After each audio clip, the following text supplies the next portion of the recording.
ഇന്ന് ഞാൻ വന്നിരിക്കുന്നത് നല്ല ടേസ്റ്റി ആയിട്ടുള്ള ഒരു നാടൻ ബ്രേക്ക്ഫാസ്റ്റ് റെസിപ്പിയുമായിട്ടാണ്. ഒരുപാട് പോഷകഗുണമുള്ള ഈ ബ്രേക്ക്ഫാസ്റ്റിൽ ധാരാളം പ്രോട്ടീൻസും ഫൈബറും അയണും അതുപോലെ തന്നെ ആൻറ്റി ഓക്സിഡൻറ്റും ഒക്കെ അടങ്ങിയിട്ടുണ്ട്. കാരണം നമ്മൾ ഇതുണ്ടാക്കുന്നത് ചെറുപയർ കൊണ്ടും അതോടൊപ്പം തന്നെ റാഗിപ്പൊടി കൊണ്ടാണ് ഉണ്ടാക്കുന്നത്. അതുകൊണ്ട് തന്നെ വളരെ പോഷകഗുണമുണ്ട് ഇതിൽ. അതിനായിട്ട് ഞാൻ 1 കപ്പ് ചെറുപയർ തലേ ദിവസം വെള്ളത്തിലിട്ട് കുതിർത്തെടുത്തതാണ്. അതോടൊപ്പം തന്നെ ചേർക്കുന്നത് 1 കപ്പ് റാഗിപ്പൊടിയാണ്. നമ്മൾ തലേ ദിവസം കുതിർത്ത ആ ചെറുപയർ നന്നായിട്ട് കഴുകി വൃത്തിയാക്കി നമ്മൾക്ക് കുക്കറിലേക്ക് ഇട്ട് കൊടുക്കാം. അതോടൊപ്പം തന്നെ അത്രയും തന്നെ അതിൻ്റെ മേളിൽ വരുന്ന വിധത്തിൽ 1 കപ്പ് 1.25 കപ്പോളം വെള്ളം ഒഴിച്ച് നമ്മൾക്ക് ഞാനിപ്പോൾ ഉപ്പിടാനായിട്ട് മറന്നുപോയി. അതുകൊണ്ട് രണ്ടാമത് കുക്കർ തുറന്ന് ഒരു 1/2 ടീസ്പൂണോളം ഉപ്പും കൂടി ഇട്ട് കൊടുത്ത് നമ്മൾക്ക് ഒന്ന് ഇളക്കിയതിന് ശേഷം നമ്മൾക്ക് കുക്കർ അടച്ച് നമ്മൾക്ക് ഒന്ന് വേവിച്ചെടുക്കാം. അത് കുതിർന്നതായതുകൊണ്ട് തന്നെ ഒരു 2 വിസിൽ വരുമ്പോൾ തന്നെ നമുക്ക് വെന്ത് കിട്ടും. ഇപ്പോൾ അത് വെന്ത് ഞാൻ ഇറക്കി വെച്ചു, ഒന്ന് ആറട്ടെ അവിടെ ഇരുന്ന്. ആ സമയം നമ്മൾക്ക് ഒരു ചട്ടി അടുപ്പയിലേക്ക് വെച്ച് ചട്ടി ചൂടായി വരുമ്പോഴേ അതിലേക്ക് ഞാൻ ഒരു 1.25 കപ്പോളം വെള്ളം ഒഴിച്ചു കൊടുത്തിട്ടുണ്ട്. അതിലേക്ക് ഞാൻ ഒരു 1/4 ടീസ്പൂണോളം ഉപ്പും കൂടി ഇട്ട് കൊടുത്തു. ഇനി ആവശ്യമുണ്ടെങ്കിൽ 1 ടീസ്പൂണോളം എണ്ണ ഒഴിച്ചു കൊടുക്കാം, എണ്ണയോ നെയ്യോ. ഇപ്പം ഞാൻ അത് ഒഴിക്കുന്നില്ല. ഈ ഉപ്പിട്ടതിന് ശേഷം ഞാൻ അത് ഒന്ന് ഇളക്കി കൊടുത്തു.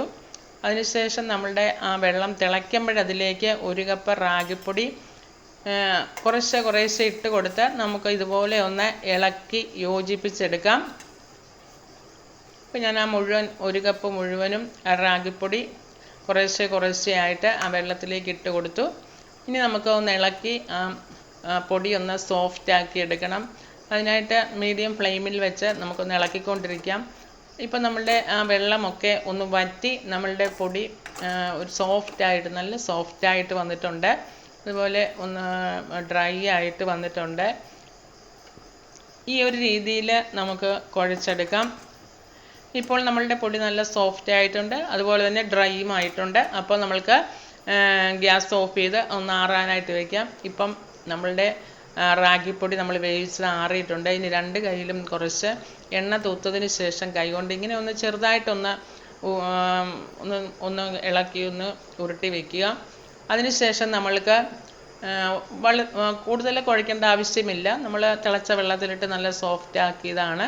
അപ്പം അതുകൊണ്ട് തന്നെ ചെറുതായിട്ടൊന്ന് കുഴച്ച് ഒന്ന് വെച്ചതിന് ശേഷം നമ്മൾക്ക് ഇതുപോലെ ചെറിയ ഉരുളകളാക്കി നമ്മൾക്ക് നമ്മളുടെ വേവിച്ച് വെച്ച റാഗി ഇതുപോലെ ചെറിയ ഉരുളകളാക്കി എടുക്കാം. കയ്യിൽ എണ്ണ തേച്ച് നമ്മൾ ഉരുട്ടുന്നത് കൊണ്ട് തന്നെ നമ്മുടെ കയ്യിൽ അത് ഒട്ടിപ്പിടിക്കത്തില്ല. അതുകൊണ്ട് തന്നെയാണ് നമ്മുടെ കയ്യിൽ കുറച്ച് എണ്ണ തൂത്തിട്ട് വേണം നമ്മൾ ഇതുപോലെ ഉരുട്ടിയെടുക്കാനായിട്ട്. ഇതുപോലെ ചെറിയ ബോളുകളായിട്ട് ഇതുപോലെ നമുക്കെടുക്കാം. ഇപ്പം ഞാനിപ്പോൾ എല്ലാം ഉരുട്ടിയെടുത്തിട്ടുണ്ട്, കണ്ടോ? ഈ ഒരു മുഴുപ്പ് മതി. ഇനി നമ്മൾക്ക് ഒന്ന് ആവി കയറ്റിയെടുക്കണം. അതിനായിട്ട് ഞാനൊരു ഇഡ്ഡലി പാത്രത്തിലേക്ക് നമ്മുടെ സ്റ്റീമർ വെച്ചിട്ടുണ്ട്. ഇനി അതിലേക്ക് നമ്മൾ ആ ഉരുട്ടി വെച്ചിരിക്കുന്ന നമ്മളുടെ റാഗി ബോൾസ് എല്ലാം ഇതുപോലെ ഇട്ട് കൊടുക്കാം.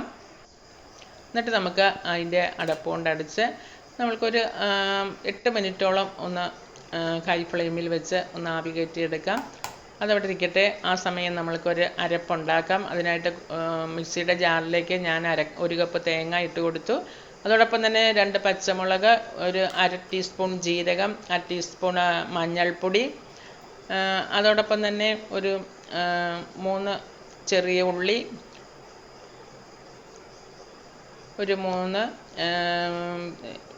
വെളുത്തുള്ളി, 2 തണ്ട് കറിവേപ്പില, ഇത്രയും ഇട്ട് കൊടുത്ത് നമുക്കൊന്ന് ഒതുക്കിയെടുക്കണം. അത് അരഞ്ഞു പോകരുത്, ചെറുതായിട്ടൊന്ന് ക്രഷ് ചെയ്തെടുത്താൽ മതി.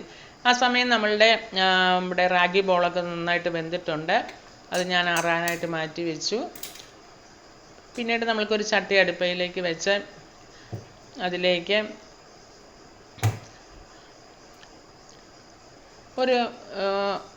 അതൊരു സ്വല്പം വെള്ളം വന്നിട്ടുണ്ട്. വെള്ളം ഞാനത് വെച്ചപ്പോൾ ഇച്ചിരി വെള്ളം ഒന്ന് വറ്റണം, അല്ലെങ്കിൽ നമ്മളുടെ എണ്ണ വെള്ളത്തിൽ കിടന്നാൽ അത് പൊട്ടിത്തെറിക്കും. വെച്ചപ്പോൾ കുറച്ച് വെള്ളം ഇതിനകത്തായിപ്പോയി. ഇപ്പോൾ വെള്ളമൊക്കെ നമ്മളുടെ ചട്ടിയിലെ വെള്ളമൊക്കെ വറ്റി വന്നിട്ടുണ്ട്. ആ ഒരു സമയം നമ്മൾക്ക് അതിലേക്ക് ഒരു 1.5 ടേബിൾ സ്പൂണോളം എണ്ണ ഒഴിച്ചു കൊടുക്കാം. എണ്ണയൊന്ന് ചൂടായി വരുമ്പോൾ നമ്മൾക്ക് അതിലേക്ക് കടുക് ഇട്ട് കൊടുക്കണം. എണ്ണ ചൂടായതിന് ശേഷം ഇട്ടാൽ മതി. സ്റ്റീലിൻ്റെ ചട്ടി ആയതുകൊണ്ട് തന്നെ പെട്ടെന്ന് എണ്ണ ചൂടാകും. സ്റ്റീലിൻ്റെ ചട്ടി വെച്ചാൽ അങ്ങനെയാണ്, പെട്ടെന്ന് ചൂടാകുമല്ലോ.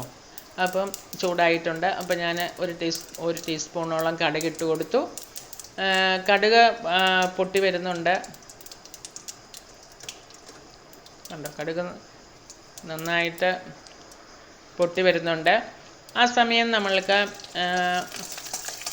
2 തണ്ട് കറിവേപ്പിലയും അതോടൊപ്പം തന്നെ 2-3 വറ്റൽമുളകും കൂടി ഇട്ട് കൊടുത്ത് ഒന്ന് ഇളക്കി ചെറുതായിട്ടൊന്ന് മൂപ്പിച്ചെടുക്കാം. കരിഞ്ഞു പോകരുത്.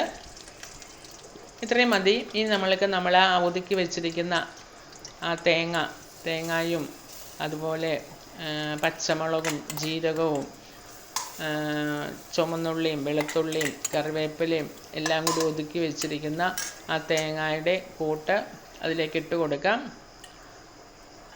ഒന്ന് ഇളക്കി അതിൻ്റെ പച്ചമണമൊക്കെ ഒന്ന് മാറുമ്പോൾ നമുക്കതിലേക്ക് നമ്മൾ വേവിച്ച് വെച്ചിരിക്കുന്ന ചെറുപയർ ഇട്ട് കൊടുക്കാം.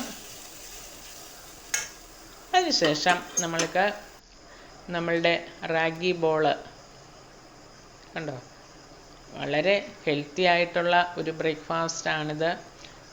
ചെറുപയറും നല്ല ഹെൽത്തിയാണ്, അതോടൊപ്പം തന്നെ റാഗിയും വളരെ ഹെൽത്തിയാണ്. അപ്പോൾ വളരെ ഹെൽത്തി ആയിട്ടുള്ളൊരു ബ്രേക്ക്ഫാസ്റ്റാണ്.